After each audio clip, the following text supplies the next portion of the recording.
She found a deed in her grandfather's Bible. It led to a workshop no one knew existed. For 18 years, my life was a file in a cabinet, a name on a list. And on the day that was supposed to mean freedom, all I felt was the sterile hum of the fluorescent lights above me. If you've ever felt like your own story was being written by someone else, you know what I'm talking about. Hit that subscribe button if you believe in taking the pen back, because this is about the day I started writing my own. The social worker, Mr. Henderson, slid a cardboard box across the metal desk. It wasn't big. It was the size of a shoebox sealed with yellowing tape. "This is it, Elara," he said, his voice warm smooth by years of saying the same thing to kids like me. "Everything we have from your grandfather's effects. Everything. A life condensed into a dusty rectangle. 18 years. The day I aged out of the system. It wasn't a celebration with cake and balloons. It was a checkout time. Here's your box. Here's a check for $200. Here's the address for a transitional housing unit that smells like bleach and regret. Good luck. Don't come back." The box sat on my lap during the bus ride across town, a dead weight. I didn't want to open it. For 10 years, since they took me from his quiet, sawdust-smelling house after he died, my grandfather had become a ghost, a story I told myself. A story of abandonment. He was the man who was supposed to be my rock, and he'd crumbled, leaving me to the tide of state care, group homes, and counselors who looked at me with clinical pity. Opening that box felt like it would make the ghost real, and I wasn't sure I could handle that. The room they gave me was a cube. Beige walls, a single bed with a thin mattress, a window that looked out onto a brick wall. It was a place to exist, not to live. For 2 days, the box sat on the floor, accusing me. I circled it like it was a bomb.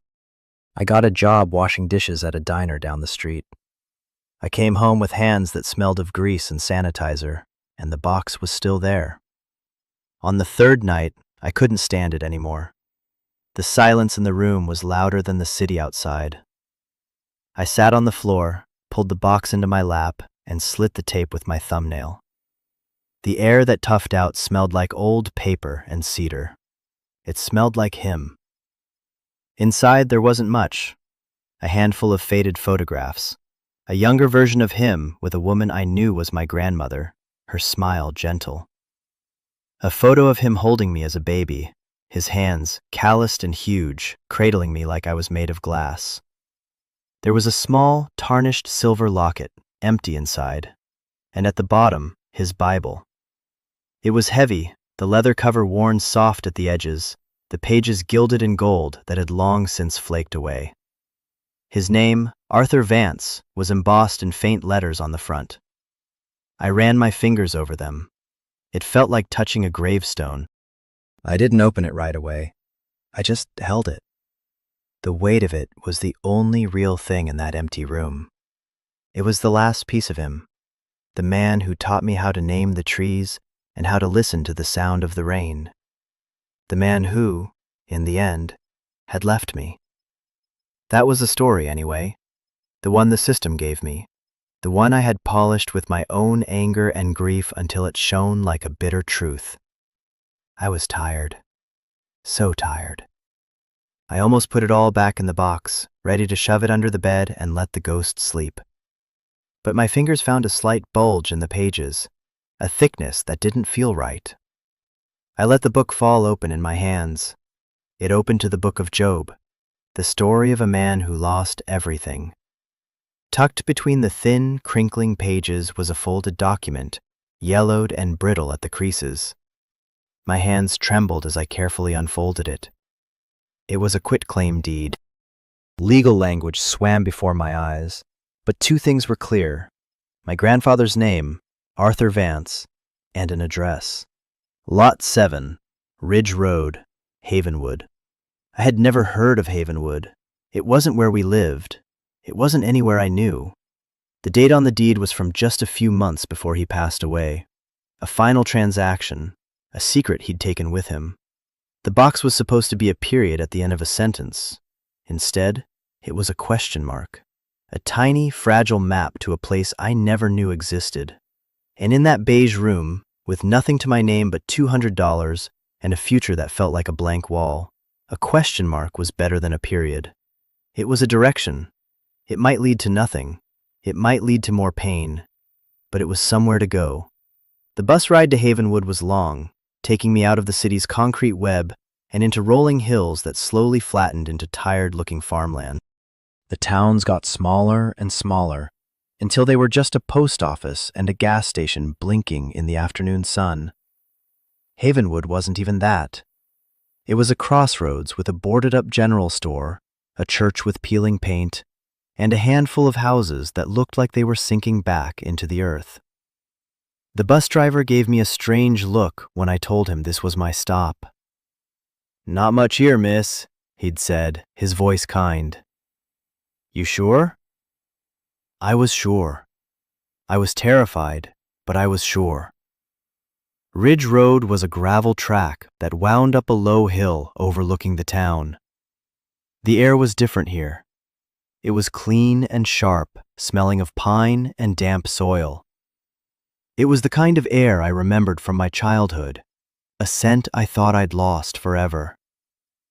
The walk felt long, the cardboard box under my arm growing heavier with every step. Then I saw it. Lot 7. The mailbox was leaning over, the name Vance barely visible under a layer of rust and grime. Beyond it, set back from the road, was a small, derelict house. The paint was gone, weathered down to bare, silvered wood. The porch roof sagged like a tired old man's shoulders. Windows were boarded up. It looked abandoned, forgotten. My heart sank. This was it? A ruin? This was the big secret? For a moment, I just stood there at the edge of the property, the gravel digging into the thin soles of my shoes. The silence was absolute, broken only by the wind rustling through the tall, dead grass. I felt a familiar despair creep in, cold and oily. Of course this was it. Another dead end. Another cosmic joke. I was a fool for coming here, for believing a piece of paper could change anything. But then I saw it. Behind the house, mostly hidden by a stand of overgrown pine trees, was the roof of another building. A much larger one. It was a long, barn-like structure, its metal roof rusted to a deep, earthy red. It didn't look as neglected as the house. It looked solid, purposeful.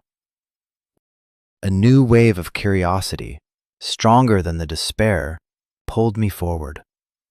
I pushed through the rickety gate and walked up the cracked concrete path to the house. The front door was locked, the wood swollen tight in its frame. I peered through a gap in the boards over a window. Dust motes danced in the slivers of light. I could just make out the shape of furniture covered in white sheets, ghosts in a silent room. It was clear no one had lived here in a very long time. I made my way around the side of the house, my feet sinking into the soft, untamed yard. The path to the workshop was almost completely overgrown. I had to push through thorny bushes and tall weeds to get to the clearing in front of it. The workshop was huge, easily 3 times the size of the little house. It was built of cinder blocks on the bottom and dark, weathered wood on top. There was one large sliding door, big enough for a truck, and a smaller, regular-sized door next to it. Both were shut tight. The main door was secured with a massive, rust-caked padlock. I tugged on it. It didn't budge. I tried the smaller door.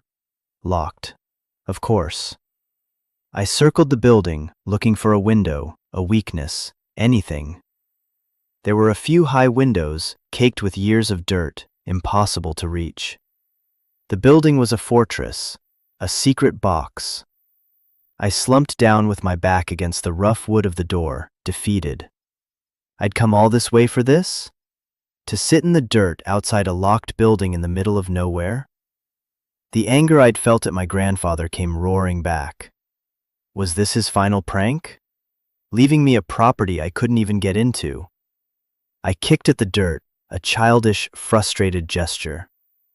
And that's when my eyes landed on the old birdhouse. It was nailed to one of the pine trees at the edge of the clearing. It was a simple, lopsided thing, clearly handmade. And I recognized it. My breath caught in my throat. I remembered a sunny afternoon, the smell of fresh-cut wood. I was maybe 6 years old. He was teaching me how to build one, just like it. "Every secret needs a safe place, Alara," he'd said, his voice a low rumble. "The best places are the ones people see every day, but never really look at." My heart started hammering against my ribs. I stood up and walked slowly toward the tree. The birdhouse was tilted, a piece of the roof missing. It looked like nothing, just a piece of forgotten yard junk. I reached up, my fingers brushing away a spiderweb. I felt around the small entrance hole, then along the bottom. There was a piece of wood there that felt loose. I remembered him showing me. A false bottom. My fingers found the notch. I pushed it, and a small wooden panel swung down. Inside, nestled in a bit of dried moss, was a key. It was heavy, made of old, dark brass.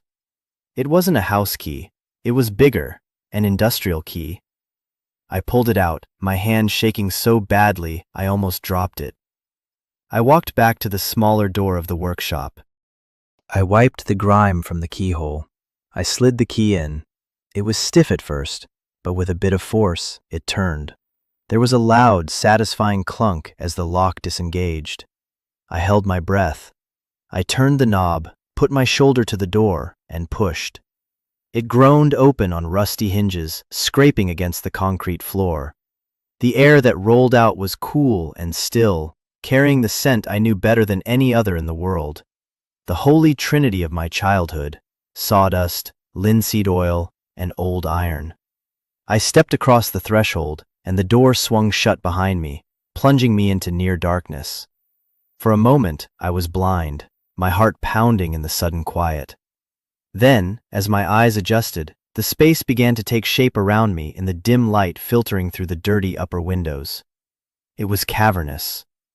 Long workbenches lined the walls, covered in the ghostly outlines of tools under canvas cloths.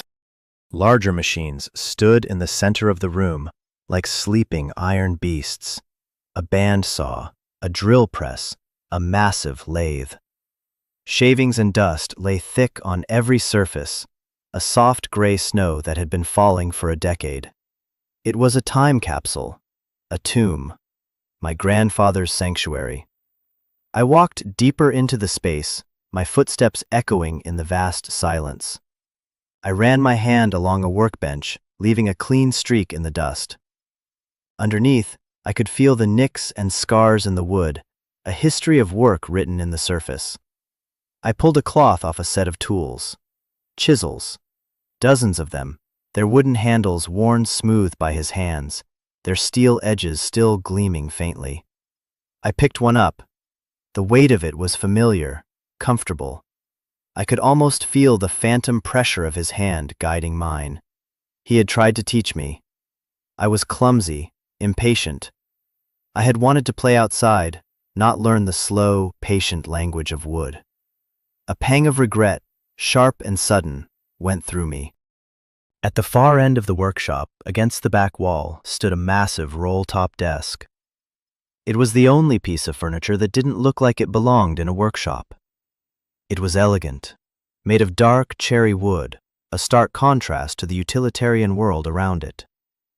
It seemed like the heart of the place, the command center, and it was locked.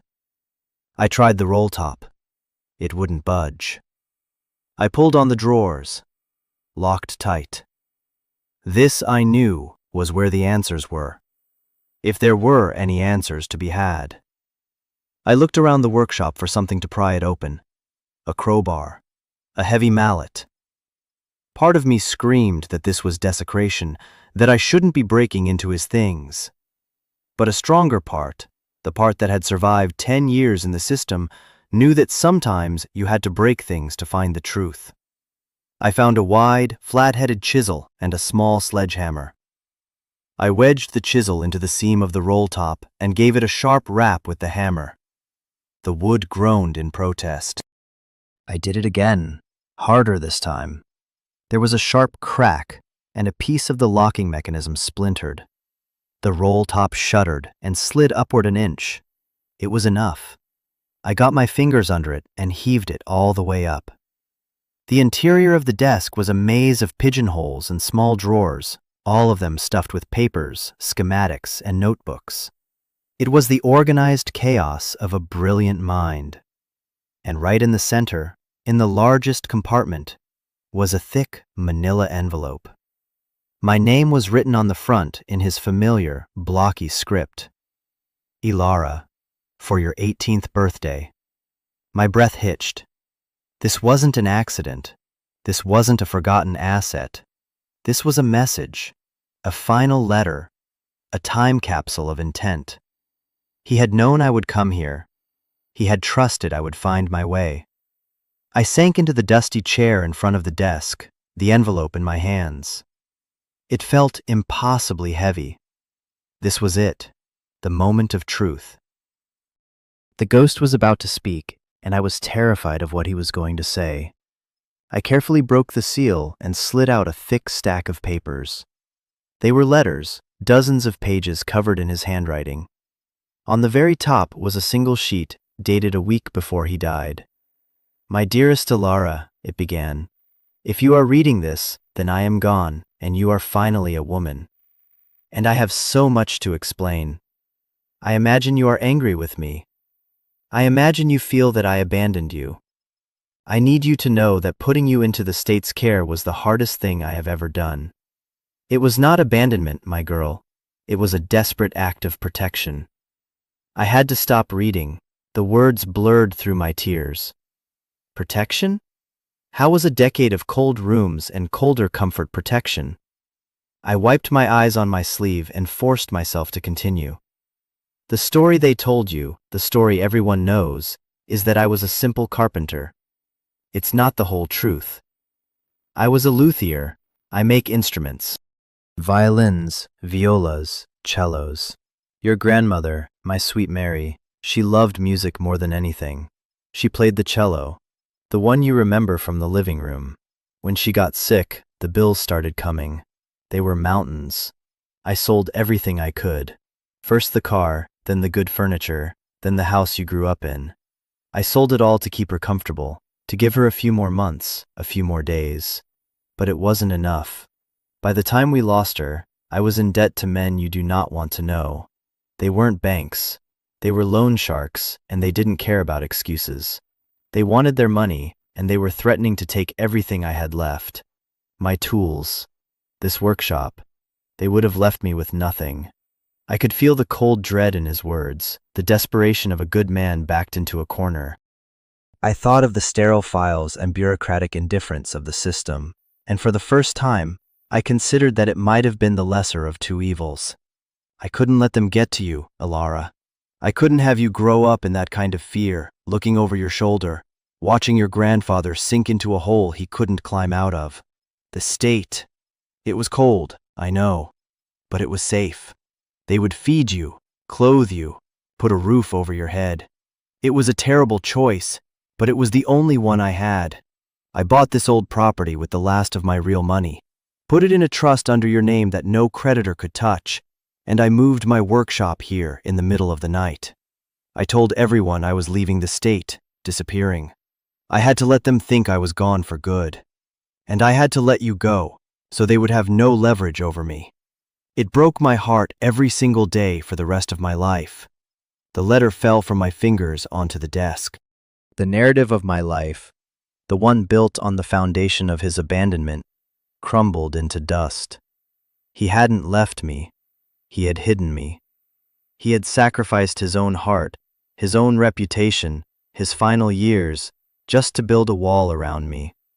The anger I had carried for a decade dissolved, replaced by a wave of grief so profound it felt like I was drowning.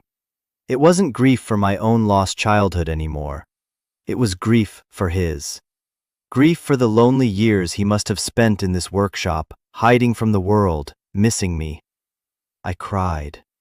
I sat in that dusty chair in that silent workshop, and I cried for the little girl who felt unloved, and I cried for the old man who had loved her so much he'd torn his own world apart to save hers. I cried until my throat was raw and my eyes were swollen shut. When the tears finally stopped, a strange calm settled over me. The silence of the workshop no longer felt like a tomb. It felt like a hug. It felt like him. I picked up the next letter in the stack. There were more details, more stories. He wrote about my grandmother, about their life together. He wrote about his craft, the art of turning wood into music. He explained that the tools in the workshop were rare and valuable, some of them antiques passed down through generations of craftsmen. The machines were old but top of the line.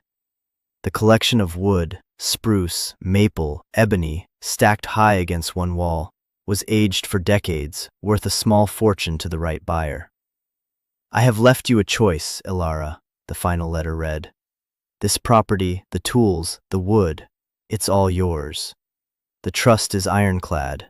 My debts died with me. You can sell it all. An auction house would give you a good price for the tools and the wood. A developer will surely want the land. It would be enough money to start a new life, go to college, travel, whatever you want. There would be no shame in that. It would be a clean break, a fresh start. You deserve that. I could feel the pull of it. The sweet, simple allure of money. An escape. A way to erase the last 10 years. To buy a future that wasn't stained by the past. It was the easy path, the sensible one. But there is another choice, the letter continued. The harder one. On the main workbench, under the largest canvas, you will find my last project. It is a cello. The wood is the finest I ever acquired. The design is one I worked on for years. It was meant to be my masterpiece, a tribute to your grandmother. I never got to finish it. The pieces are all there, cut and shaped. But they need to be brought together. They need a luthier's hands. My eyes went to the long workbench in the center of the room. A large, draped object sat there, just as he'd described. I have left you my journals, my schematics, my knowledge. Everything I know is in this desk. You have my hands, Ilara. I saw it, even when you were little. You have the touch. If you choose to stay, if you choose to learn, you can finish it. You can bring her voice back to life. It will not be easy. It will be a long and difficult road. You will not get rich, but you will have a home. You will have a craft. You will have a legacy. The choice is yours. Whatever you decide, know that I have loved you every moment of every day.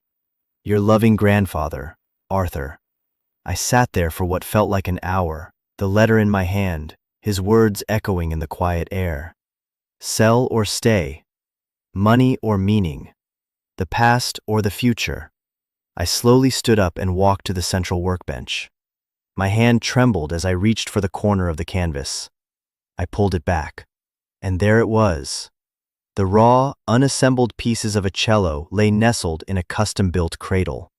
The gracefully curved ribs. The carved scroll. The two large, book-matched pieces of maple for the back, their flame-like grains seeming to shimmer even in the dim light. The pale, fine-grained spruce for the top. It was beautiful, even in its incomplete state. It was a promise. A soul waiting to be born.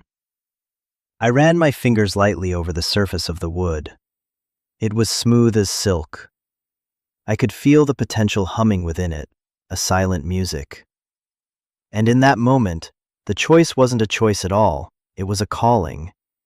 Selling this place would be like selling his memory, selling his love. It would be the real abandonment. A week later, a car pulled up the gravel road, a cloud of dust billowing behind it. It was a clean, late-model sedan that looked completely out of place in front of the dilapidated house. A man in a crisp suit got out, his city shoes crunching unhappily on the gravel. He looked at the house with a practiced air of disdain, then saw me standing by the workshop door. He smoothed his tie and walked over, a synthetic smile plastered on his face. "Ma'am," he said, extending a hand. "Markham, from Ridgeview Development. I've been keeping an eye on this property. Saw someone was finally here. We're acquiring land in this area for a new residential project, and we'd be very interested in making you an offer for this parcel." His eyes scanned the workshop, the land, the crumbling house. He saw blight. He saw an opportunity. He didn't see a home. He didn't see a sanctuary. "I'm not interested in selling," I said. My voice was quiet, but it didn't waver. His smile faltered for a fraction of a second. "Well, perhaps you haven't heard my offer. We're prepared to offer you $50,000, cash, for the lot as is. We handle all the paperwork, all the cleanup. You just sign and walk away with a check." $50,000. It was an astronomical sum. It was more money than I had ever seen in my life. It was college tuition. It was a new car. It was an apartment that didn't smell like bleach. It was the easy way out, gift-wrapped and tied with a bow. I thought of the transitional housing. I thought of my dishwashing job. I thought of the constant, grinding fear of not having enough. And then I thought of the scent of cedar and my grandfather's calloused hands. I thought of the unfinished cello on the workbench, waiting. "Thank you for the offer, Mr. Markham," I said, looking him straight in the eye. "But this place is not for sale." His smile vanished completely. It was replaced by a look of cold annoyance. "Look, kid, let's be realistic. This place is a wreck. The county is going to start coming after you for back taxes, code violations. It's a liability. My offer is generous. It's more than generous. It's your only way out of a bad situation." He was trying to scare me, and a part of me, the part that was still that lost kid in the system, was scared. But there was a new part of me now, a part that had found its foundation. "I'll handle the taxes," I said. "Now, if you'll excuse me, I have work to do. This is private property." He stared at me for a long moment, his jaw tight. He was reassessing. I wasn't the simple, desperate kid he'd expected. "You'll regret this," he said, his voice low. He turned without another word, got back in his shiny car, and sped away, leaving me in a cloud of dust and indignation. As the dust settled, the fear I'd been holding back washed over me. Back taxes? Code violations? He was right. I had no idea what I was doing. I was in way over my head. I went back inside the workshop and slumped into the chair at the desk, my head in my hands. What had I just done?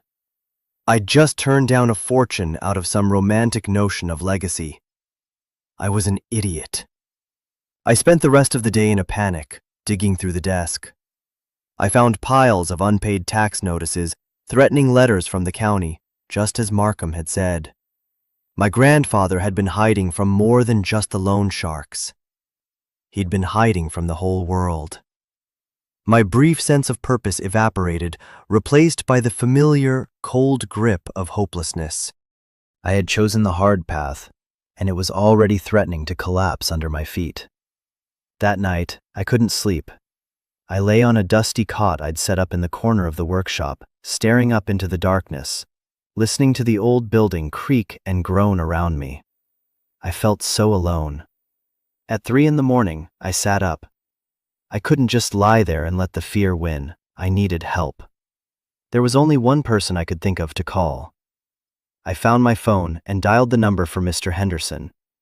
He answered on the 4th ring, his voice thick with sleep. "Henderson? Mr. Henderson? It's Ilara Vance." There was a pause. "Ilara, it's the middle of the night. Is everything okay? Are you in trouble?" I don't know," I stammered, and then the whole story just poured out of me. The deed, the workshop, the letters, the developer, the back taxes. I told him everything. He listened patiently, without interrupting. When I was finished, there was a long silence on the other end of the line. "Mr. Henderson, are you there?" "I'm here, Alara," he said, his voice no longer sleepy, but sharp and focused. "I'm stunned. Your grandfather did all that?" "Yes, but now the developer is threatening me, and I found all these tax bills, and I don't know what to do." "Okay," he said, his tone pragmatic and reassuring. "Don't panic. First thing in the morning, I'm going to make a call to legal aid. There's a lawyer there, a good one, who specializes in property disputes for low-income clients. Her name is Sarah Jenkins. I'll explain the situation. The trust your grandfather set up is the key. It should protect the property, but you need proper counsel. Don't talk to that developer again. Don't sign anything. Just wait for my call." Hearing his calm, authoritative voice was like a lifeline. He wasn't my social worker anymore, not officially. He had no obligation to help me. But he was. "Why are you doing this?" I asked, my voice small. I heard him sigh on the other end of the line. "Because in my line of work, Ilara, I don't get to see a lot of happy endings. I see kids age out and disappear. This is something different. Your grandfather gave you a chance. The least I can do is help you take it." The next few weeks were a blur of phone calls and paperwork. Sarah Jenkins, the legal aid lawyer, was a whirlwind of brisk efficiency. She confirmed that the trust was, as she put it, a beautiful piece of legal fortress building. The property was mine, shielded from my grandfather's old debts and, for the most part, from county seizure, as long as I could arrange a payment plan for the back taxes. The development company was just blowing smoke, trying to intimidate me into a quick sale. We sent them a cease and desist letter, and for now, they backed off. With the immediate legal threat handled, I could finally breathe. I could finally focus on the workshop. I started by cleaning. 10 years of dust and neglect. I swept the floors, washed the grimy windows, organized the tools. Every object I touched felt sacred. The worn handle of a saw, a half-empty can of varnish, a pair of his old leather work gloves, the fingers still curved as if holding a piece of wood. With each task, I felt like I was waking the place up, and in turn, waking up a part of myself. I started going into Havenwood for supplies. It wasn't much of a town, but it had a small grocery store and a hardware shop. People looked at me with open curiosity. I was the ghost's granddaughter, the girl who had come back to the abandoned Vance place. The woman who ran the grocery store, a stern-looking lady named Mrs. Gable, watched me for days as I came in to buy bread and coffee. Finally, one afternoon, she spoke. "You're Arthur's girl, aren't you?" "Yes," I said. "I'm Alara." She nodded slowly, her expression softening. He was a good man. Quiet. Kept to himself, but good. He fixed my husband's fiddle once. Didn't charge us a dime. Said the music was payment enough. She pushed a small bag of apples across the counter. "On the house. It's good to have a Vance back on the ridge." It was a small gesture, but it felt monumental. It was the first thread of connection to this place, to a community I never knew I had. Slowly, I turned my attention to the desk and my grandfather's journals. They weren't just about woodworking. They were filled with his thoughts, his sketches, his memories.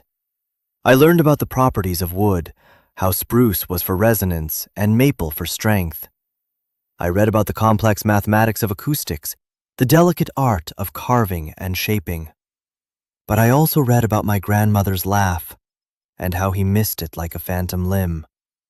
I read about me, little stories from my childhood I'd long forgotten. It was like having him back, his voice whispering to me from the pages. Finally, I was ready. I approached the workbench where the cello lay in pieces. I took a deep breath. My hands were clean, My mind was as clear as I could make it. I picked up his primary journal, the one detailing the cello's construction, and opened it to the first page. A cello is not just a box that makes noise, he had written. It is a vessel for a human voice. It must be strong enough to withstand immense pressure, yet delicate enough to sing. It is a contradiction. It is a miracle of engineering and art. To build one, you must be a carpenter, a sculptor, and a musician all at once. But most of all, you must be patient. The months bled into one another. Summer turned to a crisp, golden autumn. The workshop became my entire world. I lived and breathed the scent of wood glue and varnish. My days fell into a rhythm dictated by the work. I would rise with the sun, make a pot of coffee, and study his journals. Then I would work, my hands slowly learning the language of the tools. I made mistakes, so many mistakes. I ruined a piece of practice wood by cutting it a millimeter too short. I spent a week trying to bend the ribs, only to have them crack. There were days of frustration so intense I wanted to scream, to throw the tools against the wall and walk away. On those days, I would stop, close my eyes, and just stand in the quiet of the workshop. I would think of him, of his patience, of his sacrifice, and I would pick up the tool and start again. I wasn't just building a cello, I was rebuilding myself. The scared, angry girl who had arrived in Havenwood was being planed away, one shaving at a time. In her place, someone new was emerging. Someone quieter, more focused. Someone who knew the satisfaction of a perfect joint, the beauty of a clean, curved line. Someone who wasn't afraid of the hard work. I was learning to be patient. I was learning to be strong. One cold winter afternoon, as snow was beginning to fall outside, I was fitting the back plate to the ribs. It was a delicate process, requiring precision and a steady hand. I was so engrossed in the work that I didn't hear the truck pull up outside. The knock on the workshop door made me jump. I wasn't expecting anyone. I opened the door to find a grizzled man in his late 60s, wearing a flannel jacket and a grease-stained cap. It was Mr. Henderson. "Figured you might be getting snowed in," he said, gesturing to a couple of grocery bags in the back of his pickup. "Brought you some supplies, and I wanted to see the place for myself." I was so surprised I could barely speak. I led him inside, into the warmth of the workshop. He stood in the middle of the room, looking around slowly, taking it all in. His eyes lingered on the tools, the stacks of wood, and finally, on the half-finished cello on the workbench. "My God," he breathed. "He really did it. He built a fortress." He walked over to the cello, his expression one of awe. "And you're actually building it." "I'm trying," I said. He looked from the cello to me, and he smiled.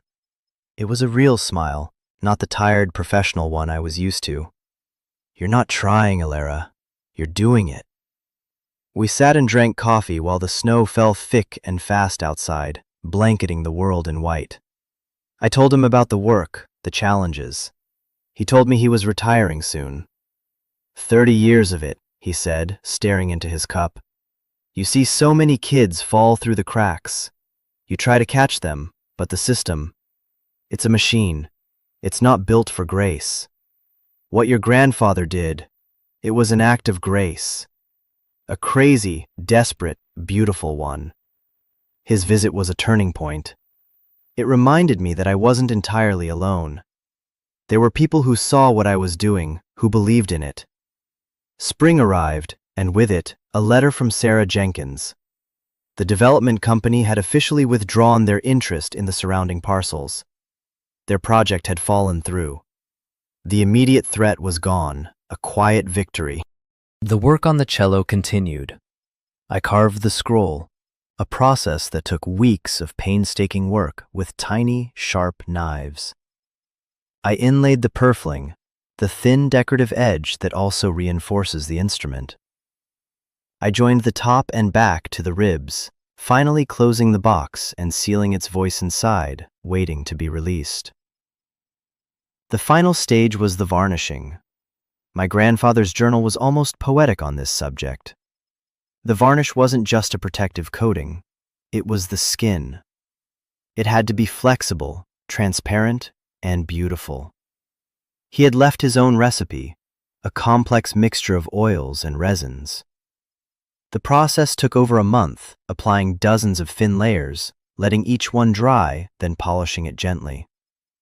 As the deep amber color emerged, the cello began to glow with an inner light. It was finally starting to look like the instrument I had seen in my memories, the one my grandmother used to play. 1 year to the day after I had first opened the workshop door, it was finished. It stood on a stand in the center of the room, gleaming. It was far from perfect. I could see the flaws, the tiny hesitations of an apprentice's hand. But it was whole. It was alive. I hadn't learned how to play. That was the next mountain to climb. But I had a friend in town, Mrs. Gable's husband, the one whose fiddle my grandfather had fixed. He was the closest thing Havenwood had to a musician.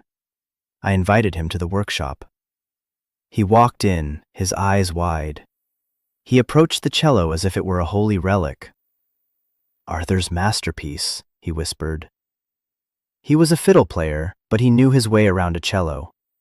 He sat down, positioned the instrument, and drew the bow across the strings.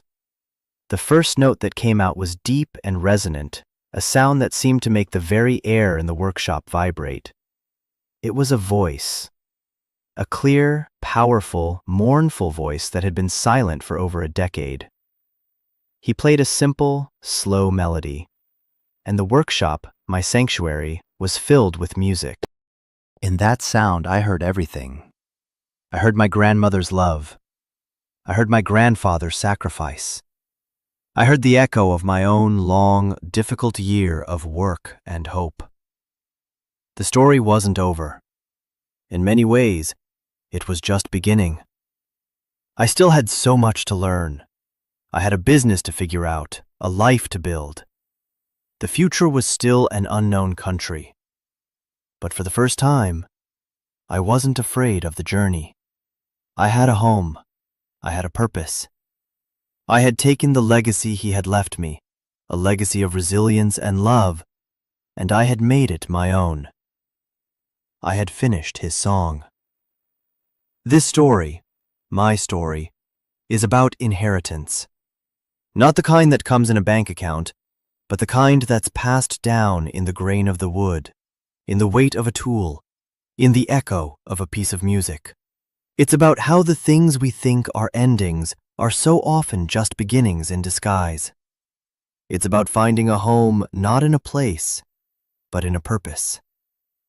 Have you ever been given a second chance you didn't even know you were waiting for? A moment that redefined your whole story? I read every comment and I want to hear yours. Your story matters. This community is for people who have